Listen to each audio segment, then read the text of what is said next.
आणि धुळे शहरासह जिल्ह्यामध्ये तापमानाचा पारा गेल्या 3 ते 4 दिवसांपासून मोठ्या प्रमाणात घसरलाय। जिल्ह्याचं तापमान 5 ते 6 अंशांवरती येऊन ठेपलं असून यामुळे कडाक्याच्या थंडीत वाढ झाल्याचं चित्र पाहायला मिळतंय। नागरिक सकाळीच घराबाहेर पडतायत आणि या थंडीचा आनंद घेत असले तरी दुसरीकडे मात्र कडाक्याची थंडी ही जनजीवनावरती परिणाम करणारी ठरली आहे। या थंडीचा आढावा घेतलाय धनंजय दीक्षित यांनी।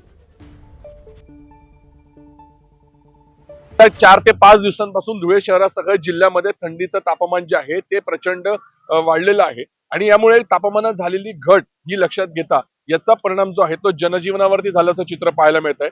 शहरातील विविध भागांमध्ये सध्या गुड मॉर्निंगचे ग्रुप्स असतील, महिलांचे ग्रुप्स असतील, हे या ठिकाणी व्यायाम करण्यासाठी बाहेर पडतायत आणि या थंडीचा आनंद घेण्यासाठी नागरिक सकाळीच घराबाहेर पडतात असं परिस्थिती आहे। आणि त्यामुळे या कडाक्याच्या थंडीची चर्चा सध्या संपूर्ण राज्यभरामध्ये सध्या सुरू असल्याचं पाहायला मिळत आहे।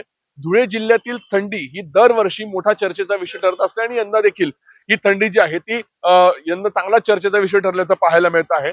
आपण जर बघितलं तर या थंडीचा आनंद घेण्यासाठी नागरिक सकाळी बाहेर पडतात आणि त्यासोबत ही थंडी जी आहे ती रब्बी हंगामाच्या पिकांसाठी सुद्धा फायदेशीर ठरत असल्याचं सांगण्यात येत आहे।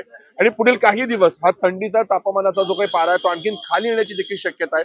आपल्यासोबत काही नागरिक आहे, सकाळी किती वाजता बाहेर पडतात आणि काय तुम्ही या ठिकाणी व्यायाम करतात? आम्ही सकाळी 5:30 पावणे 6ला बाहेर पडतो आणि साधारणतः 6:30-7 पर्यंत व्यायाम करतो।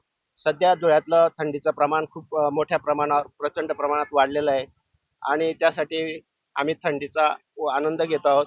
नदीकाठी रोज सर्व मंडळी आम्ही येतो आणि व्यायामाचा लाभ घेतोय।